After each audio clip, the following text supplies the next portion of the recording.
తపస్వి audio స్టోరీస్కి స్వాగతం. శిలగా మారిన శిల్పము ధారావాహిక. జరిగిన కథ. రాజా తన మనసులో ఉన్న భారమంతా అహల్యతో పంచుకుంటాడు. మరోవైపు అహల్య కొడుకు శ్రేయస్ ప్రవర్తన వింతగా అనిపించడంతో అహల్య ఆ విషయాన్ని సాత్విక్కి చెప్తుంది. సాత్విక్ బాబుని క్లినిక్కి తీసుకురమ్మని చెప్తాడు. అలాగే సాత్విక్ అహల్య గురించి తన చెల్లి రాధని అడుగుతాడు. ఇక వినండి 10వ భాగం. అహల్య చాలా మంచి వ్యక్తి అన్నయ్య. మనలాగే మధ్యతరగతి కుటుంబంలో పుట్టి పెరిగి చిన్నతనంలోనే ఉద్యోగంలో చేరారు. పెళ్లి కూడా డిగ్రీ అయి ఉద్యోగంలో చేరిన వెంటనే జరిగిపోయిందట. నాతో కూడా అహల్య ఎప్పుడూ తన జీవితం చుట్టూ ఉన్న లోపాలను, దాన్ని అంటిపెట్టుకున్న సమస్యలను చెప్పలేదు. కానీ తరచూ ఏదో ఆందోళనగా ఉన్నట్టు మాత్రం నాకు అనిపిస్తూ ఉంటుంది. కానీ నేను వాటిని పెద్దగా సీరియస్గా తీసుకోలేదు అన్నతో చెప్పింది రాధ. పెళ్ళైన తర్వాత జీవితం మారిపోతుంది, అది మనకెన్నో పాఠాలు నేర్పుతుంది రాధ అని మాత్రం నాతో అప్పుడప్పుడు అంటూ ఉంటారు. బహుశా ఆవిడ కంటే చిన్నదాన్ని కావడంతో బాంధవ్యాల పట్ల నాకు స్థిరాభిప్రాయాలు ఏర్పడకూడదని జాగ్రత్త పడుతున్నారేమో అనిపిస్తుంది అంది రాధ. మునుపెన్నడూ నువ్వింత విశ్లేషించేదానివి కాదు. అహల్య ఎందుకలా అంటారో కూడా నువ్వే చెప్తున్నావు. ఇదెలా? ఆశ్చర్యంగా అడిగాడు సాత్విక్. ఇది అహల్య చలవే అన్నయ్య. తన నుండే నేను మరో కోణం అన్న విషయాన్ని తెలుసుకున్నాను. మా ఆఫీస్లోనే నవనీతం గారని ఇంకో పెద్దావిడ ఉన్నారు. ఆవిడే మాకు సూపరింటెండెంట్ గారు. ఆవిడతో అప్పుడప్పుడు అహల్య పర్సనల్ విషయాలు మాట్లాడుతూ ఉంటారు. నిన్న అహల్య లీవ్ అని చెప్తూ నవనీతం గారు నాతో ఇలా అన్నారన్నయ్య, నీకంటే మీ అన్నయ్య ఉన్నాడు రాధా. మనసులో ఉన్నట్టు మాట్లాడగలిగే స్వతంత్రం, ధైర్యం ఆయన ఇస్తారు నీకు. కానీ అహల్య సంగతి అలా కాదు. వాళ్ళ ఆయన అదోలాంటి మనిషి. చాలా చెడ్డవాడైతే ఎప్పుడూ వదిలేసేది, మంచివాడైతే సమస్య లేదు. కానీ అతడు పంటి కింద రాయిలా ఎప్పటికప్పుడు ఆమెని బాధిస్తూనే ఉంటాడు. కాకపోతే ఆమె మౌనంగా పడే బాధలు చూసేవారెవరికీ అర్థమవ్వవు. తన అమ్మా నాన్నలతో సహా ఎవ్వరూ అహల్య అనుభవిస్తున్న క్షోభని అర్థం చేసుకోలేకపోతున్నారు. అంత వింతగా, విచిత్రంగా ఉంటాయవి.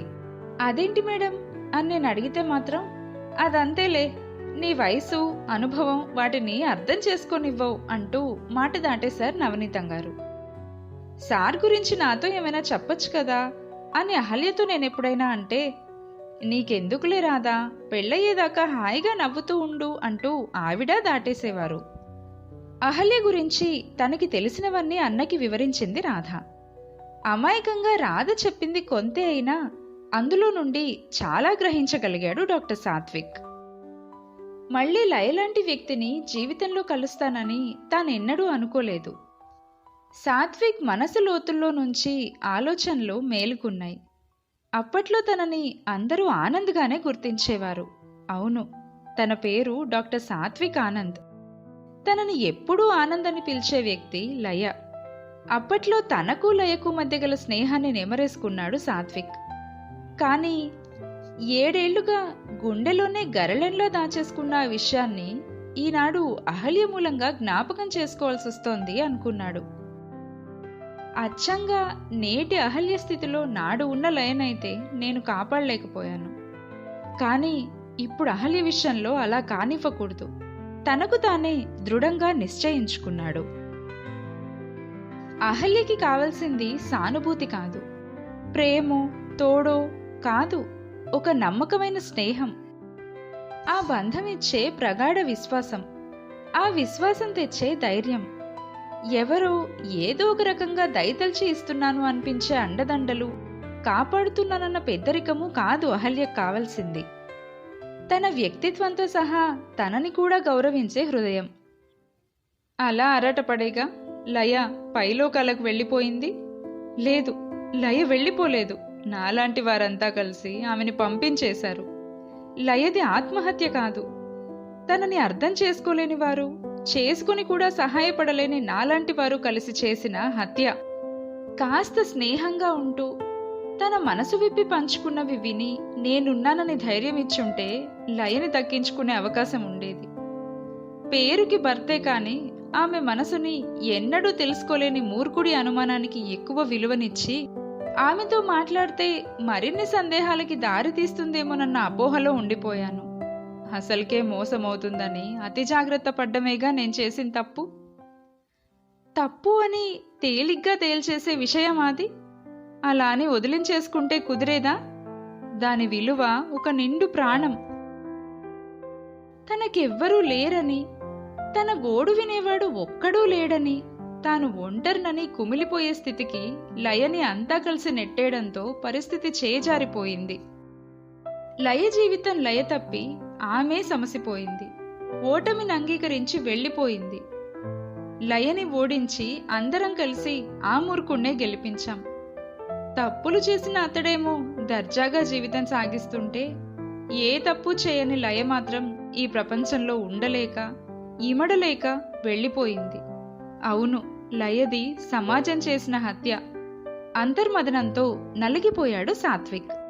ఆప్యాయంగా ఎప్పుడూ తనని ఆనందని పిలిచే లయ లేదని తెలిసిన తర్వాత తనకెంతో ఇష్టమైన తన పేరుని కూడా చెప్పుకోవడం మానేసేంత ప్రభావితం చేసింది లయ స్నేహం. తన మనసుకి సంబంధించినంత వరకు ఆ స్నేహం ప్రేమగా మారినా మరొకరికి అర్ధాంగిగా మారడంతో అది ఆరాధనా భావమైంది. అది మిగలకుండా కొన్ని సంవత్సరాల్లోనే ఎవ్వరికీ అందని దూరాలకి వెళ్ళిపోయింది లయ. ఎన్నేళ్ల నాటి మాట, తన మనసులోనే సమాధి చేసుకున్న మాట నేడు అహల్య కారణంగా జ్ఞాపకం వచ్చింది. నేను ప్రాణప్రదంగా ప్రేమించిన లయను నా జీవిత భాగస్వామిగా చేసుకోలేకపోయినా బాధపడలేదు. విధిరాతకు బలైన నా ప్రేమను మర్చిపోయి లయ ఆనందంలోనే నా ఆనందం చూసుకొని మురిసిపోయాను. లయ తన భర్తతో సంతోషంగా ఉంటే చాలనుకొని ఆ దంపతులను చూసే ఎంత సంబరపడ్డాను. కానీ ఆ సంతోషం ఎంతకాలం మిగిలిందని. అర్థం లేని సందేహాలతో వేధిస్తున్న భర్తకు ఎన్ని విధాలు నచ్చచెప్పినా ప్రయోజనం లేకపోయింది. తన బాధ ఇది అని చెప్పినా ఆ బాధని అర్థం చేసుకోలేని తల్లిదండ్రులతో నిస్సహాయ స్థితిలో ఈ ప్రపంచంలో ఒంటరిగా పోరాడలేక ఈ జీవితమే వద్దనుకొని వెళ్ళిపోయింది లయ. మరుగున పడ్డ జ్ఞాపకాలు మళ్లీ గుండెల్ని పిండేస్తున్నాయి. మరో జీవితం బలి కానివ్వకూడదు. కానీ అదంత తేలికైన పని కాదు.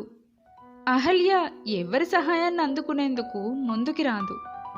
న్యూనతాభావాన్ని వ్యక్తపరచడానికి అహల్య ఆత్మాభిమానం ఒప్పుకోదు. కానీ సున్నితమైన అహల్య మనస్సుతో ఆడుతూ ఒక్కోసారి ఆమె నిస్సహాయతను పసిగట్టి దాన్ని ఆసరాగా తీసుకుని తోకలు జాడించే వాళ్లను చూసిన రోజులు లేకపోలేదు. అలాంటి అనుభవాల వల్ల అహల్య అప్రమత్తంగా ఉంటూ అలాంటి స్థితిలో పడకూడదనుకుని జాగ్రత్త పడే వ్యక్తి. అందుచేత ఆమెకసలు సహాయం అవసరమన్న విషయమే అహల్య గ్రహించకుండా చేయాలి. తాను సహాయం పొందుతున్నాను అని కూడా అహల్యకు అనిపించకుండా చూసుకొని సున్నితంగా డీల్ చేయాలి. తనకు తానే తీర్మానించుకున్నాడు సాత్విక్.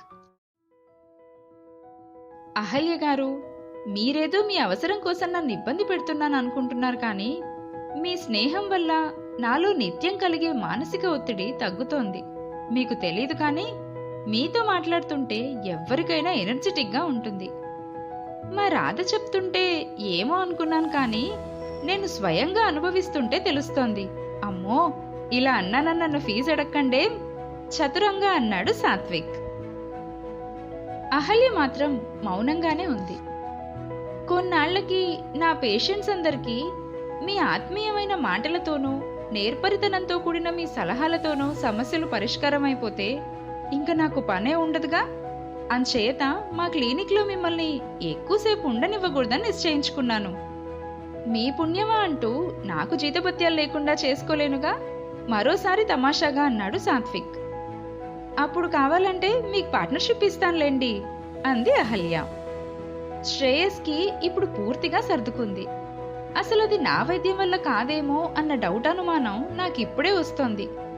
ఎవరికి చెప్పకండే అంటున్న అతడి మాటలకి నవ్వేస్తూనే, చాలండి, హాస్యానికి కూడా ఓ హద్దుండాలి, చిరుకోపం ప్రదర్శించింది అహల్య. నన్ను మన్నించేసి నాకు వరం ఇచ్చేయండి, సరిపోతుంది. Let's meet in your walking slot. పెరటి మొక్క వైద్యానికి పనికిరాదు అన్నట్టు నా వైద్యం నాకెటూ పనికిరాదు కనుక నాకే మీ నుండి పాజిటివిటీ కావాలి కనుక మీ వైద్యం తీసుకుంటాను. ఏమంటారు?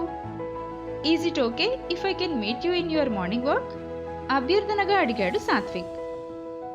అదేంటి డాక్టర్, మరీ అలా అంటారు? It will be my pleasure అంది Ahalya. What a pleasant surprise! మీరు ఇక్కడ వాకింగ్ అంటూ పలకరించాడు రాజా. ఎస్, నేనెన్నాళ్ళుగానో మా ఇంట్లోనే వాకింగ్ చేస్తూ వచ్చాను, కానీ కాల్స్ వచ్చి ఈ మధ్యకాలంలో డిస్టర్బెన్స్ మరీ ఎక్కువ అవుతోంది. ల్యాండ్లైన్లో కూడా వాయిస్ మెసేజ్ కాల్సే, విసుగొస్తోందనుకోండి. సరే, పొద్దునో గంట ఆట విడుపుగా ఉంటుందని ఇలా చేస్తున్నాను. చెల్లి ఇంకా ఈ పాటికి నిద్ర లేవదు. మా రామయ్య తాత అయితే చాదస్తంతో ప్రతి ఫోన్కి ఏం సమాధానాలు చెప్పాలి అని నన్ను అడగడానికి వచ్చి మరీ డిస్టర్బ్ చేస్తాడు. బాబు లేనని చెప్పమన్నారని తెలివిగా కూడా చెప్తాడు అంటూ నవ్వుతూ చెప్పుకొచ్చాడు సాత్విక్. అయితే రామయ్య తాతది గుండమ్మ కథలో ఎన్టీఆర్లా నికార్సైన బుర్రనమాట. కుండ బద్దలు కొట్టడం తప్ప లౌక్యం రవ్వంతైనా ఉండదైతే నవ్వేస్తూ అంది అహల్య. అవును, నిన్న మీ సుకుమార్ డాక్టర్ మౌళి హాస్పిటల్లో చేరారని విన్నాను. ఏమైంది అడిగాడు రాజాని. అవును డాక్టర్, వాడికి ఈ మధ్య ఫ్యామిలీ ప్రాబ్లమ్స్ ఎక్కువయ్యాయి. నేను చేరినప్పటి నుండి కంపెనీని ఒక కొలిక్కి తేవడానికి ఇన్నేళ్లు పట్టింది. భగవంతుడి పుణ్యమా అంటూ ఇప్పుడు కంపెనీకి ఎలాంటి డోకాలేని స్థితిలోనే ఉంది, కానీ ఆలు మగల మధ్య మనస్పర్ధలు ఎక్కువయ్యాయి. జెస్సీ వాళ్ళ తమ్ముణ్ణి అతిగా నమ్మడంతో కొన్ని ముఖ్య నిర్ణయాల్లో లోపాలు జరుగుతున్నాయి అనిపిస్తోంది. అదును చూసుకొని వాడికి చెప్దామనే అనుకున్నాను. ఇంతలో బాధగా బదులిచ్చాడు రాజా. అసలు ఇంతకీ ఏమైంది రాజా గారు? సానుభూతిగా వివరం అడిగాడు సాత్విక్. సుకుమార్కి ఎపిలెప్సీ ఉంది. ఉద్రిక్తతకి లోనైతే వస్తూ ఉంటుంది. ఇప్పుడైతే చాలా ఏళ్ల తర్వాతే వచ్చింది. మంచం మీద నుండి పడిపోయాడట. జెస్సీ చూసేటప్పటికే స్పృహ తప్పి ఉన్నట్ట. వెంటనే నాకు కాల్ చేసిందట. అన్నయ్య, వెంటనే రావా, ఆయనకేదో అయింది, ఎంత కదిలించినా లేవడం లేదు. జెరెన్ కూడా ఊళ్ళో లేడు. నాకు కాళ్ళు చేతులు ఆడట్లేదు, భయం వేస్తోంది. హాస్పిటల్కి తీసుకెళ్దాం ఏడుస్తూ చెప్పింది జెస్సీ. నువ్వు కంగారు పడకు జెస్సీ, నేనిప్పుడే అంబులెన్స్కి ఫోన్ చేసి వెంటనే బయలుదేరొస్తాను అని జెస్సీకి చెప్పి అంబులెన్స్ని పంపించి నేను కూడా వెంటనే వెళ్ళాను వాళ్ళింటికి. కుమార్, కుమార్, ఏమైందిరా? ముఖంపై నీళ్లు చిలకరిస్తూ చిన్నగా పిలిచాను. చలనం లేదు. గుండెలపై చెవి నాంచి విన్నాను. సన్నగా వినిపిస్తోంది. నెమ్మదిగా కొట్టుకుంటున్న సవ్వడి వినిపించిన తర్వాత చెమటలు పట్టిన నుదుటిని తుడుచుకున్నాను. ఈలోగా అంబులెన్స్ స్టాఫ్ వచ్చేశారు. పల్సు పడిపోయి దాదాపు గంట దాటిపోయింది. ఇంత ఆలస్యంగా నా మమ్మల్ని పిలవడం? అంబులెన్స్ ఫస్ట్ ఎయిడ్ టీం చిరాకు పడుతూ వాడికి ట్రీట్మెంట్ చేస్తూనే స్ట్రెచర్ పైకి ఎక్కించారు. పల్సు మొత్తం డౌన్ అయి కాళ్ళు చేతులు చల్లబడుతూ ఉండగా ఫస్ట్ ఎయిడ్ చేస్తూనే వీలైనంత తొందరగా హాస్పిటల్కి తీసుకెళ్లారు. ఆ వెనకే నేను వెళ్ళాను.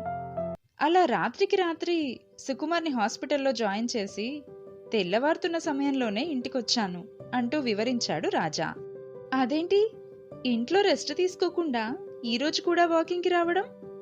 మీరు అసలే డయాబెటిక్ కదా, you need proper rest right? ఆశ్చర్యంగా అడుగుతూనే సలహా ఇచ్చాడు డాక్టర్ సాత్విక్. అమ్మో, వాకింగ్ మానేయడమే? 600 అయినా నేను ఈ మధ్య వాకింగ్ అస్సలు మానట్లేదు. బిజినెస్లో ఎదుర్కొంటున్న ఇబ్బందులు, ప్రెషర్స్ నుంచి నాకు ఉపశమనం ఇచ్చేది ఈ వాకింగే. ఓ గంటైనా నడిచి ఇంటికెళ్లే ముందు పార్కులో నా స్నేహితులందరినీ కలిసి ఆ తర్వాత రోజును ప్రారంభిస్తే సాయంకాలం వరకు హుషారుగా ఉంటుంది. ఏమంటారు మేడం? అహల్య వంక చూస్తూ అన్నాడు Raja. Yeah, you are right. Walking is always good and friends feel energy. మీరన్న దాంట్లో అతిశయోక్తి లేదు బదులిచ్చింది అహల్య. రాజా చూసిన చూపుకి అహల్య చెప్పిన సమాధానానికి పొంతన కుదరలేదని అంతలోనే గ్రహించినా అప్పటికేం మాట్లాడలేదు సాత్విక్. సాత్విక్ రాజాల వల్ల అహల్య జీవితంలో ఏమన్నా మార్పులు జరగనున్నాయా? అవి ఎలాంటి మార్పులు? అహల్య విషయంలో సాత్విక్ రాజా వీళ్ళిద్దరి ఆలోచనలేంటి? సుకుమార్ అనారోగ్యానికి ఇంట్లో గొడవలకి కారణం ఏమై ఉంటుంది? ఈ ప్రశ్నలన్నిటికీ సమాధానాలు తెలుసుకోవాలంటే వింటూనే ఉండండి శిలగా మారిన శిల్పము ధారావాహిక మీ తపస్వి ఆడియో స్టోరీస్లో.